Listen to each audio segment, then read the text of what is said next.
लेकिन व्यक्तियों ने विचार किया यज्ञ करो और पशु बलि को काटते जाओ। महात्मा प्राचीन वरही ने यही काम किया। चौथापन आया, अंतिम अवस्था प्राप्त हुई, मरने के लिए तैयार हुए तो राजा प्राचीन वरही ने देखा कि आकाश में हजारों पशु जिनके लिए हमने यज्ञ में समाप्त किया था वो हमारे इंतजार में है कि राजा आएगा और राजा को तत्काल नोच नोच के खा लेंगे। तो महात्मा बेचैन हुए कि महाराज क्या किया जाए। नारद जी को बुलाया। महात्मा नारद जी से पूछा कि भगवान कृपा करो, कोई उपाय करो, इन पशुओं से हम कैसे बच सकते हैं, ये जीवात्माएं हमें खा लेंगी, नष्ट कर देंगी। नारद जी ने कहा कि देखिए महाराज, भगवान ने जिसको जो बनाया है उसी में रह के बड़े आनंद से धर्म का आचरण करना चाहिए। बहुत सुंदर कथा है। हम लोग क्या करते हैं, परमात्मा ने हमें बनाया कुछ है और बन कुछ जाते हैं, उसमें बड़ी गलती हो जाती है। जैसे कोई नाटक चल रहा हो, रामलीला चल रही हो, अलग अलग पात्र बने हैं, कोई राम बना, कोई उसमें रावण बना, कोई वशिष्ठ का अभिनय कर रहा है और अभिनय में वो ऐसा लगता है जैसे ऐसे ही उसका जीवन हो, अभी तो जीवन उसका अलग होता है और अभिनय में कुछ और दिखता है।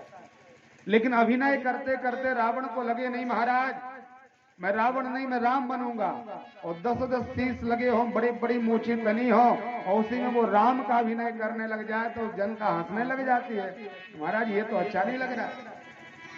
इसी तरह इस संसार में हम एक रंगमंच में आए हैं, भगवान ने हमें नाटक करने के लिए भेजा है। हमारी सब पात्र की पूरी व्यवस्थाएं पहले से सुनिश्चित हैं, एक पैर भी हम परमात्मा की आज्ञा के बिना नहीं रह सकते, ये सब निश्चित है। लेकिन यहां आकर के हम मनमुखी व्यवहार करना प्रारंभ कर देते हैं और जो अभिनय परमात्मा ने करने के लिए भेजा वो अभिनय हम नहीं करते, हम दूसरों का अनुसरण करने लग जाते हैं। इसलिए राजन, आप क्षत्रिय थे, आपको क्षत्रिय धर्म का पालन करके परमात्मा को प्राप्त करना था, आपने ये बड़ा उल्टा काम कर दिया। तो कहा महाराज क्या करें, तो पुरंजनोपाख्यान का दिव्य ज्ञान दिया और महात्मा प्राचीन वरही का मोक्ष हुआ। श्री सुखदेव स्वामी महाराज ने प्रियव्रत राजा के चरित्र को सुनाया। इस धराधाम में बड़ी ऊंच नीच थी, कहीं पृथ्वी बहुत ऊपर उठी है, कहीं बहुत नीचे दबी हुई है। तो राजा सत्यव्रत, बड़े प्रतापी राजा प्रियव्रत का जब वह रथ चला तो रथ के चलने से जब कोई चका चले तो चका के नीचे एक धार बन जाती है, एक चिन्ह बन जाता है। तो महाराज का जब वो रथ चला महाराज, तो इनके चके के पीछे से बड़ी बड़ी नदियों का जन्म हो गया, अनेक प्रकार से नदी तालाबों का निर्माण कर दिया, इस पृथ्वी को 9 खंडों में बांट दिया। जो अपन भरत खंड में रहते हैं, इन्हीं वंश परंपरा में राजा नाभि के भगवान ऋषभ हुए। ऋषभ देव परमात्मा के ही 24 अवतारों में से थे और ऋषभ के यहाँ 100 बेटों का जन्म हुआ। बड़े बेटे का नाम रखा गया भरत जी। भरत का राज्य संसार में प्रारंभ हुआ तो इसी क्षेत्र का नाम भारत पड़ गया। महात्मा भरत जी को लगा कि चौथापन लगने वाला है, अब हमें भी राज्य काज छोड़ के भगवान का भजन करना चाहिए। तो महात्मा भरत जी गंडकी नदी पहुंचे भगवान की तपस्या करने के लिए। आजकल जो नेपाल में पहुंची गंडकी नदी, वो भारत का ही स्थान था पहले, और दिव्य तप करना महात्मा ने प्रारंभ कर दिया। 8 याम भगवान का भजन करते थे। लेकिन एक बार कोई मृगी जो गर्भवती है जल पीने के लिए सरोवर के तरफ बढ़ी, पीछे से उसने देखा बहुत बड़ा शेर हमारा पीछा कर रहा है और यदि ये मैं दौड़ूंगी नहीं, भागूंगी नहीं तो ये शेर हमें खा जाएगा और हमारा गर्भ भी उसी के साथ नष्ट हो जाएगा, और बहुत ज्यादा दौड़ लगाएंगे तो उस दौड़ लगाने की शक्ति के कारण भी हमारा गर्भपात हो सकता है, अब क्या करें।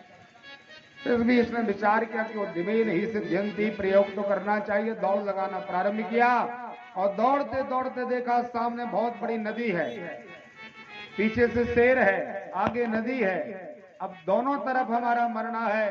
तो छलांग लगा दी किसी नदी में, हम प्राणांत हो जाएंगे, मर जाएंगे। तो जब इसने छलांग लगाई तो मृगी का जो गर्भ था वो गर्भ उसी नदी में पात हो गया और शावक को जन्म दे दिया। महात्मा भरत जी सूर्य भगवान को जल दे रहे थे, तो भरत जी ने देखा कि हमारे सामने ये मर जाएगा तो हमें भी पाप लगेगा, तो उन्होंने भी उसी नदी में कूदना प्रारंभ किया। तत्काल कूद गए और बच्चे को लेकर के बाहर आए। सुखदेव स्वामी ने समझाया, राजन भरत जी का ये धर्म उस बच्चे को रक्षा करने का था, बहुत अच्छा था, लेकिन जब वो शावक मृग का बेटा जब अच्छा हो गया था तो इनका दूसरा धर्म था कि उसी जाति में ये उसको भेज देते और स्वयं भगवान का भजन करने लग जाते हैं। लेकिन महात्मा भरत उसके लालन पालन पर मोहित हो गए। हमारा जीवन कैसा है, हम कहां कितने जल्दी मोहित हो जाते हैं। राजा ने इतना बड़ा राज्य काज छोड़ दिया, त्रिभुवन की सत्ता को त्याग दिया और जंगल में आकर के एक मृग के बच्चे के ऊपर मोहित हो गए। हम कहां आसक्ति में चले जाते हैं, हम कहां फंस जाते हैं, इसका कोई भरोसा नहीं रहता। अब 8 या महात्मा भरत जी उसी बच्चे के पीछे रहते, वो दौड़ लगाता तो प्रसन्न होते, कभी वो कूद करके महात्मा भरत जी के ऊपर बैठ जाता, कभी गोद में बैठ जाता, भरत जी को बड़ा आनंद आता। ऐसा करते करते जितना भजन पूजन करते थे सब छूट गया और केवल उस बच्चे के पीछे पड़ गया। अंतिम अवस्था आई उस मृग के, भरत जी की गोद में उस मृग ने देह का विसर्जन किया। भरत जी को लगा इस मृग के बिना हम कैसे रह पाएंगे, तो स्वयं महात्मा भरत जी उस मोह में पड़ गए और अंतिम समय जब हमारा चले, जब हम मृत्यु को वर्ण करने के लिए जा रहे हो, मृत्यु हमारे सामने खड़ी हो, उस समय जिस वस्तु का हम चिंतन करते हैं हमें वही बनना पड़ता है। अंतिम मति सा गति, हमारी जो बात की मति होती है वही हमें गति प्राप्त होती है। महाराज भरत जी ने मृग को याद किया और स्वयं को मृग बनना पड़ा। महाराज मृग बन गए, लेकिन याद है कि हम भरत थे और हमने मृग के चक्कर में स्वयं की इस मनुष्य देह को संसार में ऐसे ही खो दिया, मोह किया हमने। एक बार जंगल में आग लगी तो सभी प्रकार के पशु पक्षी तो कूद करके बाहर निकल गए, लेकिन महात्मा भरत जी को लगा कि देखिए ये समय जल्दी से पूरा करना चाहिए, मनुष्य देह भगवान की कृपा से मिले और अब केवल भगवान का भजन करना है। तो महात्मा भरत जी अग्नि में ही अपने देह को विसर्जन किए। तीसरा जन्म मिला इनको महात्मा अंगिरारस गोत्रीय ब्राह्मण किया, पंडित जी बन गए, ब्राह्मण कुल में जन्म हो गया। भरत जी को लगा अब तो भगवान का ही पूजन करेंगे, केवल परमात्मा का नाम। बड़ा सुंदर समय में इन्होंने जन्म लिया था, इसलिए ब्राह्मणों ने विचार किया कि ये बड़ा विद्वान निकलने वाला है, बहुत बड़ा विद्वान होगा। एक बार पंडित जी ने कहा, पिताजी ने कहा कि देखो बेटा हम ब्राह्मण हैं और ब्राह्मणों के लिए सुंदर मंत्र याद करना चाहिए, भगवान का भजन करना चाहिए, तो तुम गायत्री मंत्र सीख लो। ब्राह्मण ने गायत्री मंत्र दिया कि तुम याद करके हमें सुना दो।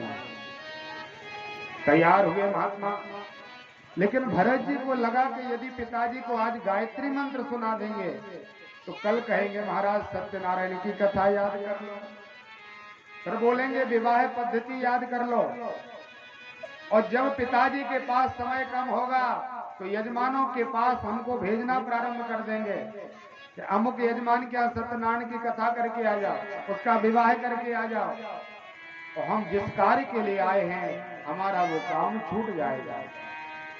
इसलिए महाराज भरत जी ने सुनाया नहीं माना।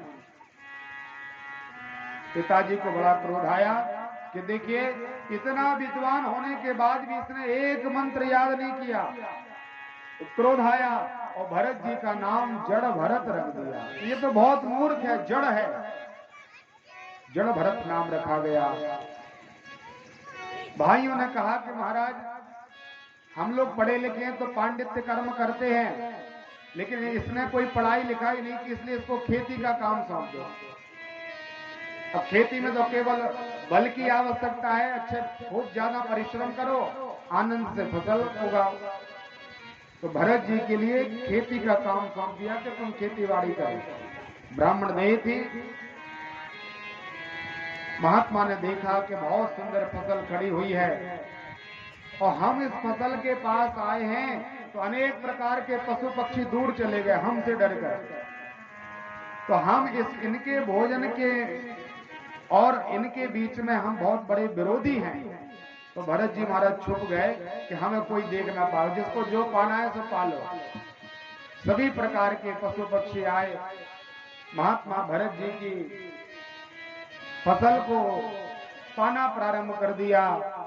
सभी प्रकार की फसल नष्ट हो गई। तो दो चार लोग दौड़ करके आए और गुरुजी से कहा, महाराज आपके बेटे ने पूरी फसल चकनाचूर करवा दी, सब नष्ट हो गई, कुछ नहीं बचा। तो भाइयों ने कहा कि देखो ये केवल भोजन करने का है, 4 टाइम भोजन करता है, काम करना नहीं इसको आता। इतनी अच्छी फसल खड़ी थी और इसने जाकर के पूरी फसल नष्ट करवा दी। इसलिए महाराज या तो इसको घर में रखो या हम लोग घर से बाहर निकलते हैं। पिताजी को लगा पढ़े लिखे बालक घर से निकल जाएंगे तो ये तो अच्छा नहीं। तो पिता ने विचार किया ये मूर्ख है, इसके लिए कोई लोकाचार नहीं। तो भरत जी से कहा तुम घर से बाहर निकल जाओ, तो तुम किसी काम के लिए, तुम्हारा कोई विवाह आदि नहीं होगा। तो जड़ भरत के लिए घर से निकाल दिया महाराज। महात्मा ने विचार किया कि अब और शांति है, अब लोकाचार नहीं बचा, माता पिता का कोई किसी प्रकार का भाव नहीं, अब तो केवल और केवल भगवान का 8वां याम भजन करना है। हर समय परमात्मा का भजन करते थे। महात्मा भरत जी चले तो एक जंगल सा आया, जंगल में शाम का समय हो गया। तो भरत जी उसी वृक्ष के नीचे बैठ गए, विचार क्या प्रातः काल आगे निकल जाएंगे। वहां कोई भीलों के राजा बड़ा भारी यज्ञ कर रहे थे तांत्रिक विद्या का, और जो तंत्र मंत्र करने वाले हैं उनका स्वरूप आप लोगों ने देखा होगा। जो जिसको भजता है वैसे ही उसको अपनी ड्रेस पहनना पड़ती है। यदि आप पुलिस विभाग में हैं तो पुलिस की ड्रेस पहनना पड़ेगा, और जो भूत प्रेत को सिद्ध करते हैं तो वो स्वयं भी वैसे बन जाते हैं। हमारा काला काला शरीर, बड़ा काला सा टीका, बड़े बड़े बाल और काले काले वस्त्रों को पहन करके भद्रकाली का अर्चन कर रहे थे। देखा कि यज्ञ पूर्णावधि को प्राप्त होने वाला है, लेकिन जिसको मारने के लिए बांधा गया था वो पशु तो छूट के चला गया, क्या करें। तो भरत को पकड़ के ले आए, भरत जी से कहा कि तुम सुंदर भोजन करो और भोजन व्यवस्था के बाद तुम्हें बलि दी जाएगी। भरत जी को लगा समय पूरा आ गया होगा तो मर जाएंगे। सुंदर पूजन किया, भोजन हुआ, खड़ग पूजन करके भरत को मारने का प्रयास किया।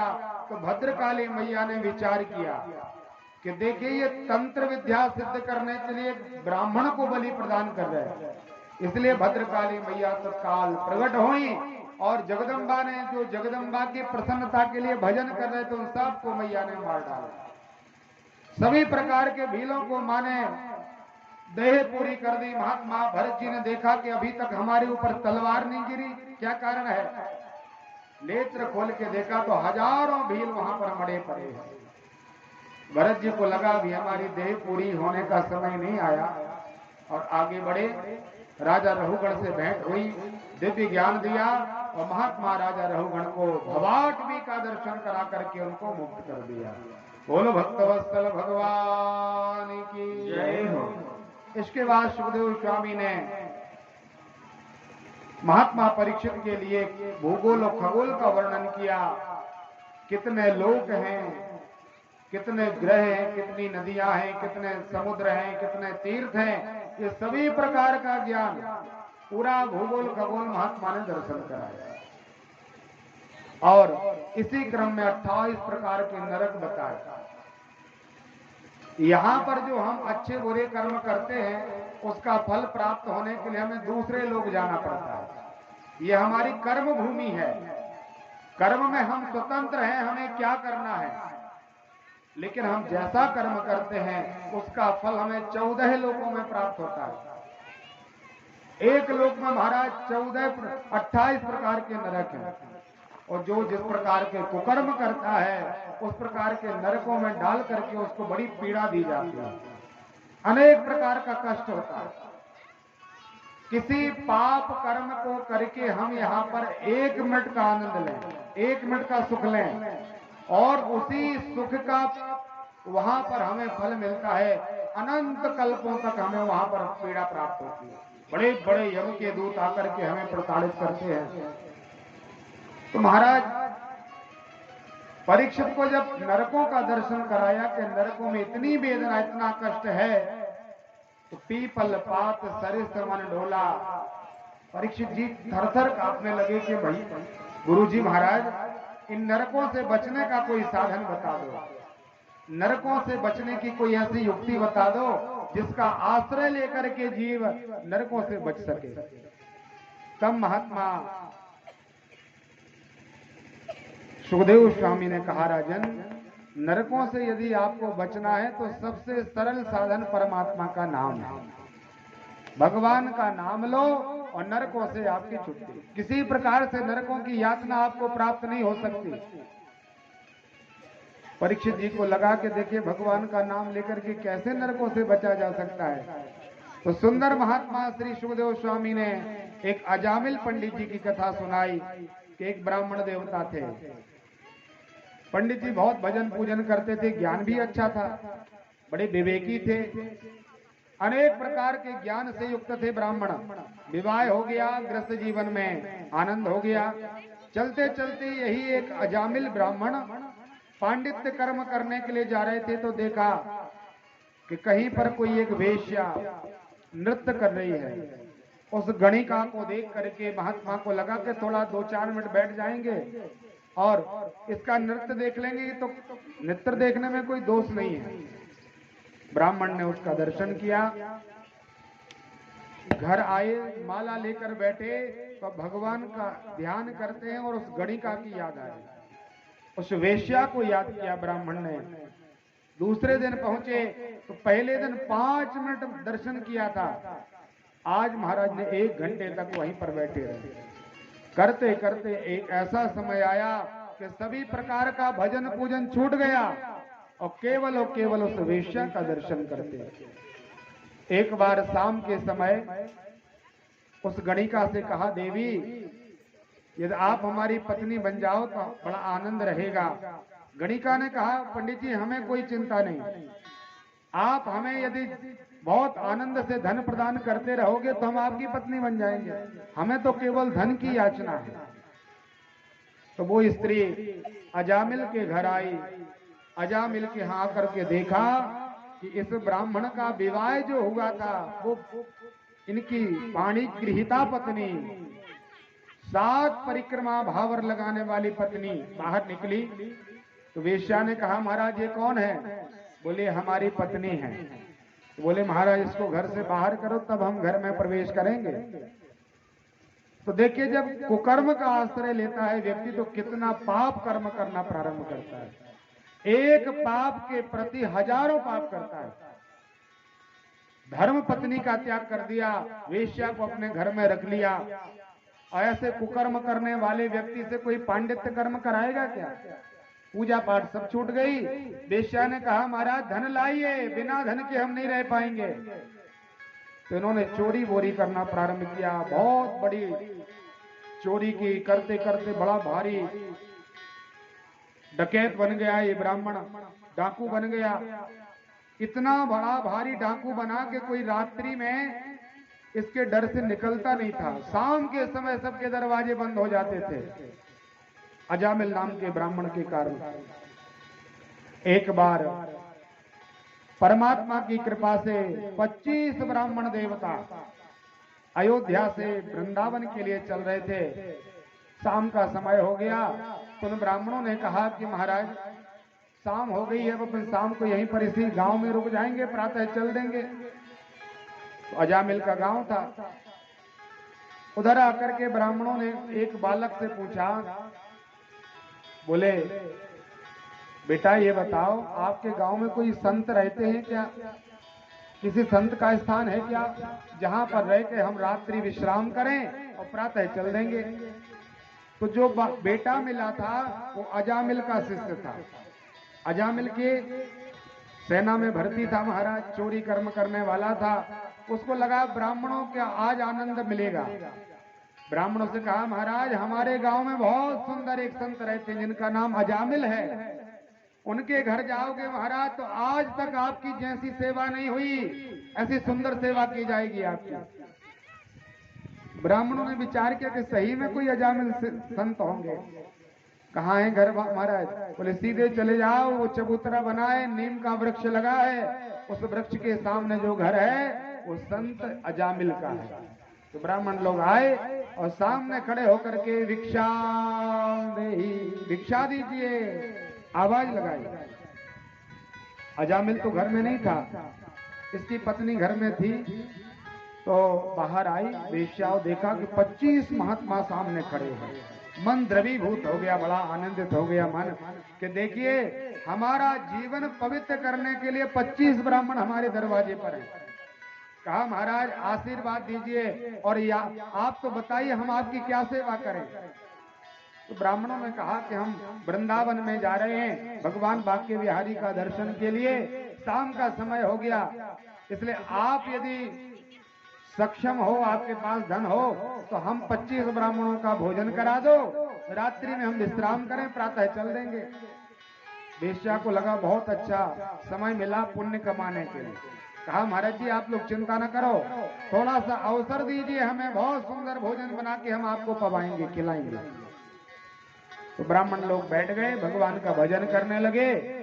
और यहाँ वेश्या जब भोजन बनाने लगी तो उसको अपने शरीर की आत्मक ग्लानि प्रकट हो गई और उसको लगा कि देखिए मेरा ऐसा शरीर पवित्र नहीं है कि हम ब्राह्मणों को भोजन करा सकें। हमें मनुष्य देह प्राप्त हुई थी, एक ही धर्म एक व्रत नेमा, काय वचन कर पति पद प्रेमा। स्त्रियों का परम धर्म है पति पारायणा होना। और आपको बताएं पुरुषों के लिए भगवान तो बड़े नियमों से मिलते हैं, लेकिन माताओं को भगवान बहुत जल्दी मिल जाते और सरल है मिलना। पुरुषों के लिए यम नियम प्रत्याहार ध्यान धारणा योग समाधि बड़े बड़े नियम बताए महाराज। तो स्त्रियों के लिए केवल एक नियम बताया कि आप केवल पति की सेवा कीजिए और दूसरा कोई धर्म नहीं। आप पति को प्रसन्न रखें, आपके स्वप्न में भी कोई पर पुरुष ना आए तो आपको परमात्मा तत्काल प्रसन्न हो जाएंगे। कोई बहुत बड़ा काम नहीं करना आपको। लेकिन उस वेश्या ने विचार किया कि हमारा जीवन कितना दोष युक्त है। दौड़ करके आई और ब्राह्मणों से कहा महाराज आप क्षमा करिए, हमारी देह इतनी पवित्र नहीं कि हम आपको भोजन करा सकें, इसलिए महाराज आप अन्य स्थान पर जाएं, यहाँ आपकी व्यवस्था नहीं हो पाएगी।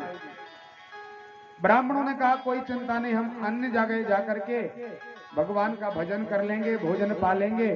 जब आचार्य लोग जाने लगे तो वेश्या के मन में विचार आया कि कई जगह हमने ऐसा भी सुना है कि यदि अपन सूखा सूखा भोजन दे दें पंडित जी को और ब्राह्मण स्वयं उसका भोजन बनाए, अपने हाथ से भोजन तैयार करके पाए तो इसमें दोष नहीं होता। तो कहा महाराज यदि हम आपको सीधा दान कर दें, भोजन सूखा सूखा दान कर दें, व्यवस्था लगा दें और आप स्वयं भोजन बना के पालें, आपको महाराज दिक्कत ना हो, तो इस प्रकार की सेवा हम आपकी कर सकते हैं। तो ब्राह्मणों को लगा कि स्वयं पाकी होने से तो कोई दोष नहीं, उसने सुंदर व्यवस्था कर दी। ब्राह्मणों ने भोजन तैयार किया, सुंदर भगवान नारायण को भोग लगाया और भोजन पा करके भगवान का नाम संकीर्तन करने लगे, भगवान के दिव्य नाम में चले गए। महाराज अर्धरात्रि का समय था, बड़ी भारी धनराशि लेकर के अजामिल आया और अजामिल ने देखा कि हमारे घर के सामने बड़े बड़े पीले पीले वस्त्र फहरा रहा है महाराज, बड़ी अनेक प्रकार की युक्ति बनी हुई है। ब्राह्मण पास में आया और अजामिल ने देखा 25 ब्राह्मण हमारे घर के सामने बैठे। तो उन ब्राह्मणों में जो गुरुजी थे उन्होंने अजामिल के सामने अपना दुपट्टा किया और कहा महाराज भिक्षा देहि, भिक्षा दीजिए। आपकी पत्नी ने हमारा भोजन करा दिया और नियम है कि आचार्यों को भोजन कराने के बाद दक्षिणा देनी चाहिए, इसलिए महाराज भोजन तो हो गया, अब दक्षिणा बाकी है, जल्दी से आप दक्षिणा दे दो, हम अपने स्थान के लिए चले जाएं। अजामिल ने कहा, भूतों से पूत मांगते हो? अरे हम संसार से लेते हो, तुम हमसे लेने आए हो?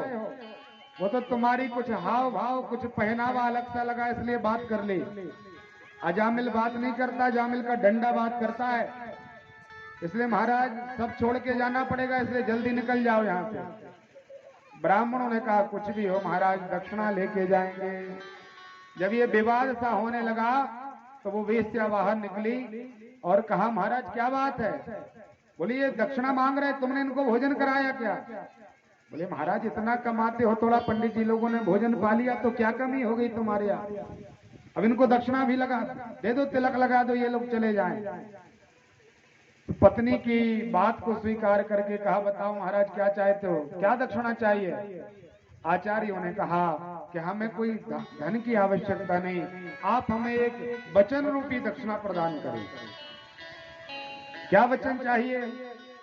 ब्राह्मणों ने कहा, आपके यहाँ संतान हुई क्या? बोले, महाराज 9 संतानों का जन्म हो गया और 10वां बेटा जन्म लेने वाला है। क्या नाम रखे? ब्राह्मणों ने पूछा, आपके बच्चों के नाम क्या हैं? तो उसने रिंकू, पिंकू, चिंटू, मिंटू, जो आजकल ये सब बता दी उसने। बोले, ये नाम रखे? बोले, महाराज आजकल यही चल रहे हैं। ब्राह्मणों ने कहा, अभी तक आपने 9 संतानों का अपने मन से नाम रख लिया, अब 10वीं संतान आपके यहाँ जब जन्म हो तो उसका नाम नारायण रख देना। अजामिल को लगा कि बब्बा जी का नाम था नारायण प्रसाद, तो इतना पुराना नाम रखेंगे, कोई लेटेस्ट नाम बताइए महाराज। बोले, नहीं, यही नाम की भिक्षा आप हमें प्रदान कर दो, अब जो बच्चे का जन्म हो उसका नाम आप नारायण रख दीजिए। तो बिना मन का ही वचन दे दिया कि ठीक है महाराज, पंडित जी जब आप कहते हो तो बेटे का नाम नारायण रख लेंगे। ऐसा संकल्प दिया। पंडित जी लोग अपने अपने स्थान को पधारे, समय आया, बेटे का जन्म हुआ और उसका नाम नारायण रखा गया। तो जो छोटा बेटा होता है उस पर प्रेम कुछ ज्यादा माता पिता का होता है। और एक तो नाम नारायण भी था। यथा नाम तथा गुणा, जीवन में नाम की बड़ी महिमा है। योग लग्न ग्रह वार तिथि, जो नक्षत्र जो चरण आए उसी के अनुसार हमें अपने बेटे का नामकरण संस्कार कराना चाहिए। लेकिन आजकल तो ऐसा है महाराज, जन्म के पहले ही माता पिता सोच लेते हैं बेटा होगा तो ये नाम रखेंगे, बेटी होगी तो ये नाम रखा जाएगा। और मनमुखी नाम रखते हैं तो हमारे बेटा बेटी भी मनमुखी हो जाते हैं। और जब बेटा बेटी अपने काबू में नहीं रहते तो फिर पंडित जी के पास जाते, महाराज पंचांग खोल के बताओ।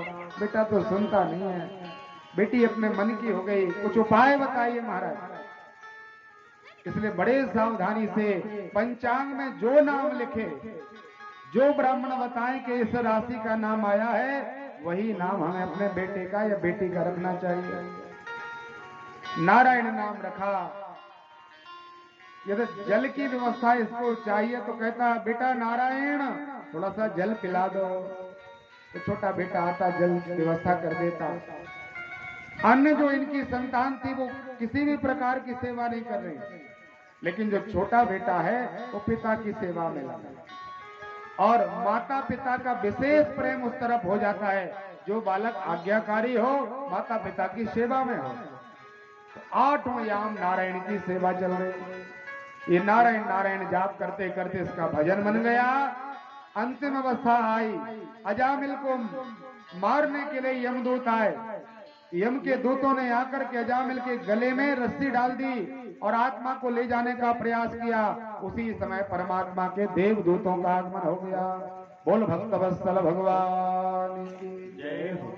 परमात्मा के पार्षद आए और अजामिल के गले में डली हुई रस्सी को निकाल के डाल दिया। कहा, महाराज ये आपका भाग नहीं, ये हमारे नारायण का सेवक है, हमारे भगवान का दास है।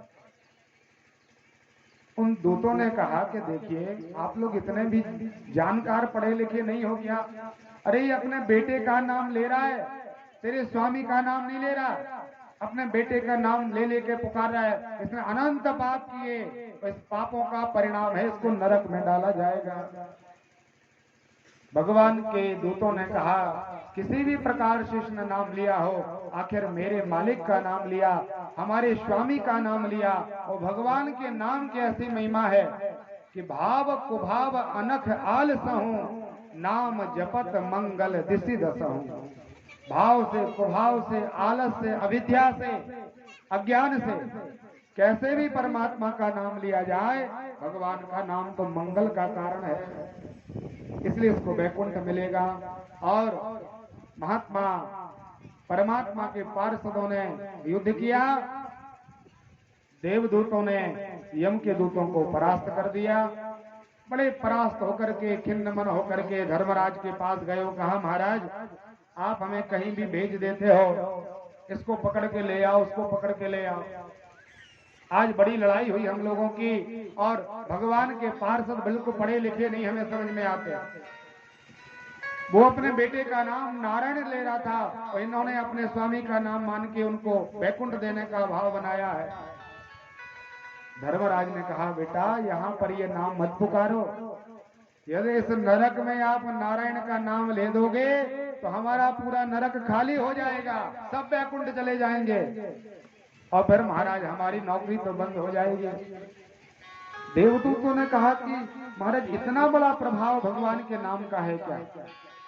तो समझाया कि देखिए परमात्मा का नाम अमोघ है, और भगवान के नाम में वो सामर्थ्य है जो बड़े बड़े सत्कर्मों में नहीं। बोले महाराज बिना मन का लिया जाए फिर भी भगवान का नाम काम करता है क्या? तो भगवान धर्मराज जी ने बताया कि जैसे अग्नि में कोई बालक हाथ डाले तो अग्नि ये विचार नहीं करती कि बेटा है, छोटा है, अबोध है, इसके लिए जलाना नहीं है।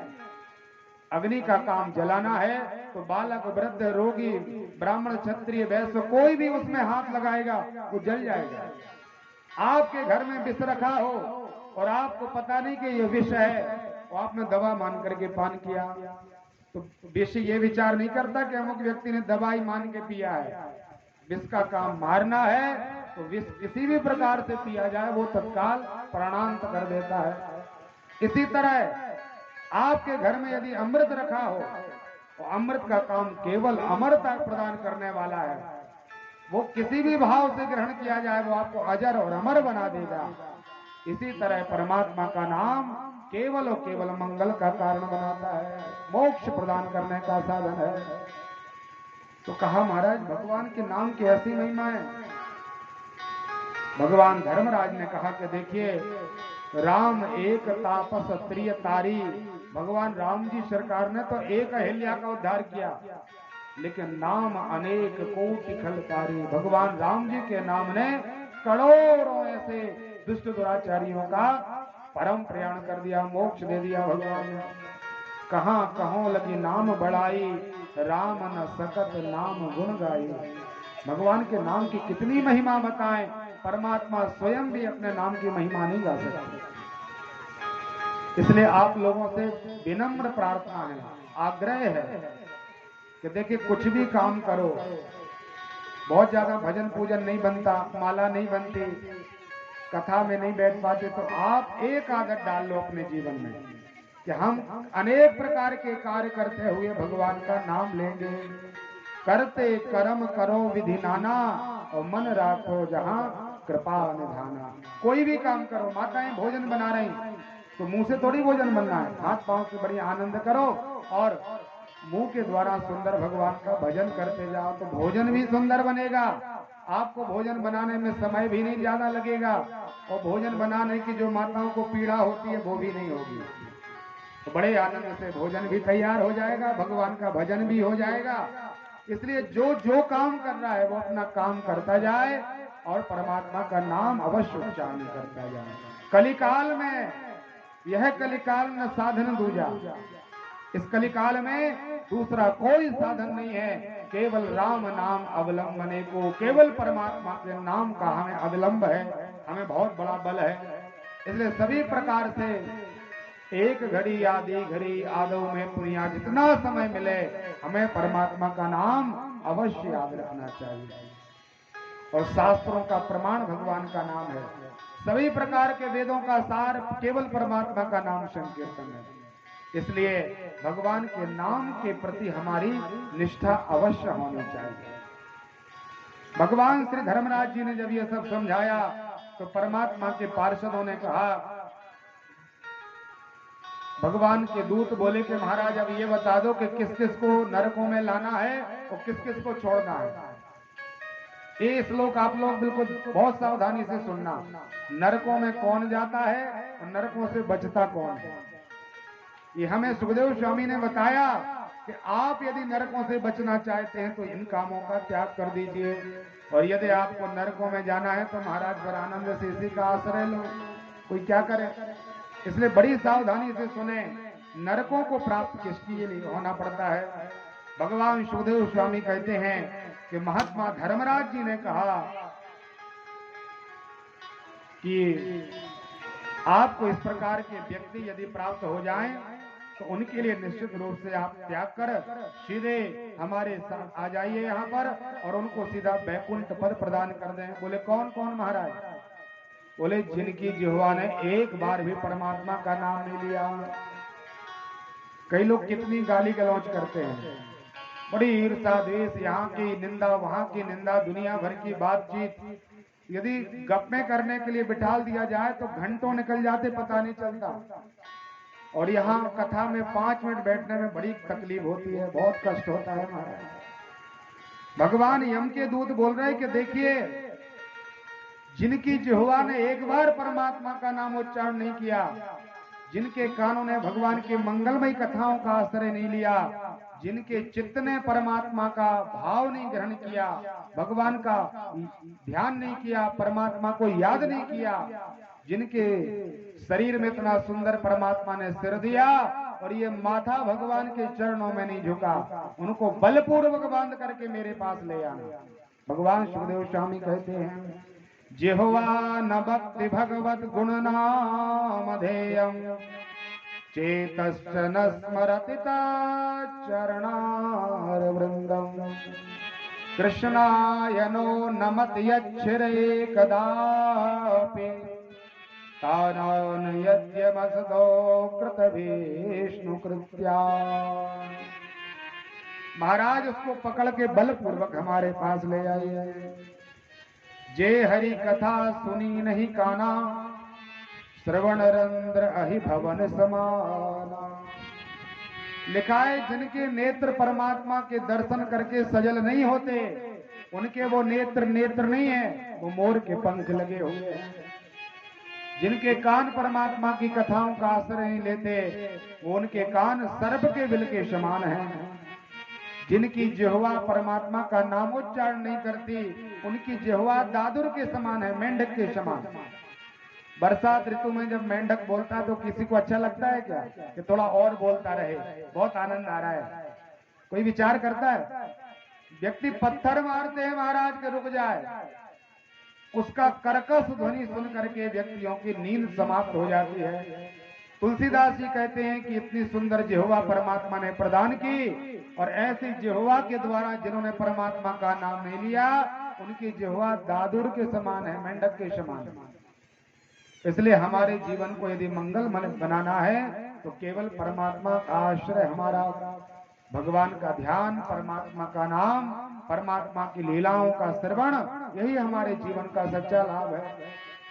भगवान सुखदेव स्वामी ने परीक्षित को कहा कि राजन, जैसे कोई वस्त्र धारण करे, 2-4 दिन एक ही वस्त्र पहने रहे तो उस वस्त्र में मैल लग जाता है, मैला कुचैला हो जाता है, तो उसको धोना पड़ता है, धो करके सुंदर प्रेस कर दो तब वो पहनने योग्य बनता है।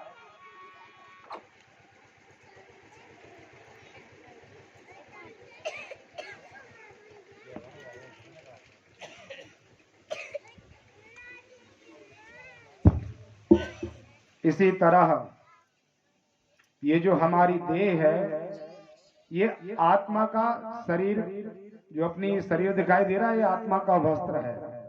तो सुखदेव स्वामी ने समझाया कि जैसे वस्त्र को मैले होने पर हम उसको डिटर्जेंट आदि के द्वारा साफ कर लेते हैं, इसी तरह ये जो हमारा आत्मा का शरीर है, ये शरीर रूपी जो हमारा वस्त्र है, इसमें अनेक प्रकार के पाप के मैल लग जाते हैं। जब पहना है तो मेला तो हो जाएगा।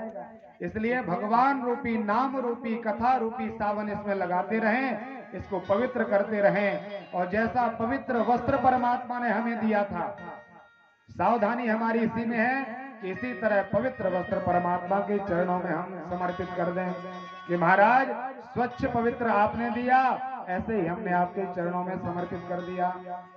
जो व्यक्ति इसको मेला कुचेला कर लेते हैं, कई लोग आलसी होते हैं ना, तो जितना मेला हो जाए चिंता नहीं, हम तो इसी को पहनेंगे।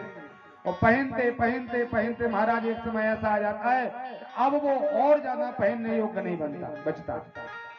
इसी तरह जब ये शरीर हम बहुत पाप करते करते इसमें अनेक प्रकार का मैल लगा लेते हैं, तो भगवान विचार करते कि अब दूसरे को देना है तो थोड़ा सफाई तो जरूरी है। तो अनंत कालों तक हमको नरकों की यातना होती है। उस नरकों में जाकर के बड़े बड़े यम के दूत हमारी धुलाई करते हैं, इसको साफ करते हैं। और कई कल्प बीत जाते हैं महाराज, थोड़ा सा समय नहीं है। यहाँ तो हमारे अपने परिकर हैं, माता पिता भाई बंधु स्त्री पत्नी पुत्र आदि हम अपनों के बीच में हैं, फिर भी हमें इतना कष्ट रहता है, इतनी परेशानी में रहते हैं। वहां तो केवल आप अकेले रहोगे, आपका और संगी साथी कोई नहीं, केवल आप अकेले हो। और यहाँ हम 100 वर्षों के लिए आए, वहां हजारों करोड़ों वर्षों तक महाराज दंड प्राप्त होता है। लिखा है जो व्यक्ति मदिरा का पान करते हैं तो उसको अनंत कुंटल मदिरा दी जाती है, थोड़ी बहुत नहीं। उसको यमदूत मुंह खोल के और हलाहल नाम की गरम गरम मदिरा का पान कराते हैं कि उस समय आनंद आता था, अब ग्रहण करो। कोई स्त्री पर पुरुष का गमन करती है तो वहां बड़े बड़े लोहों के समान बड़े बड़े पुरुषों की आकृति, जिसमें तप्तंगार समूहांश अग्नि के समान तपते हुए वो खंबे, उससे चिपकाया जाता है, बड़ी वेदना दी जाती है, अनंत काल तक उसको तपाया जाता है। और जब पापों का प्रक्षालन हो जाता है तो फिर से इसी धरती पर डाल दिया जाता है। पेड़ पौधे बनते हैं, सूकर कुकर योनियों में जाते हैं, फिर शूद्र वैश्य क्षत्रिय ब्राह्मण ऐसी देह प्राप्त होती है। 84 लाख योनियों का भटकाव पूरा करके फिर ये मनुष्य देह हमें हाथ लगती है और फिर से हम वही काम करते हैं। यहाँ आए और विचार करते महाराज कौन है देखने वाला, अरे उस आगे की गति कौन देखता है, आगे क्या होना किसी को पता थोड़ी है। आज जो है तो अपने मन का काम कर लो। और फिर महाराज बड़ा पश्चाताप होता है, पछताने के सिवाय उस समय पर वहां पर कुछ भी नहीं। गरुड़ पुराण में लिखा है कि जीवात्मा वहां पर रुदन करती है और विचार करती है कि तूने माता पिता के वचनों की कभी आज्ञा का आदेश नहीं लिया, पुराणों का वचन श्रवण नहीं किया, तूने मनमुखी व्यवहार किया, इसलिए जो जैसा तूने कर्म किया अब यहाँ पर उसका उपभोग कर।